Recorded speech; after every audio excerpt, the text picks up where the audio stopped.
নমস্কার বন্ধুরা, ছাদ বাগিচা চ্যানেলে আপনাদের জানাই স্বাগত।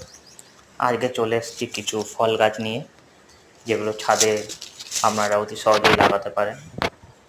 যেমন ফল গাছটা দেখতে পাচ্ছেন, সবেদা গাছ, অনেকে এটাকে চিকু বলে থাকে।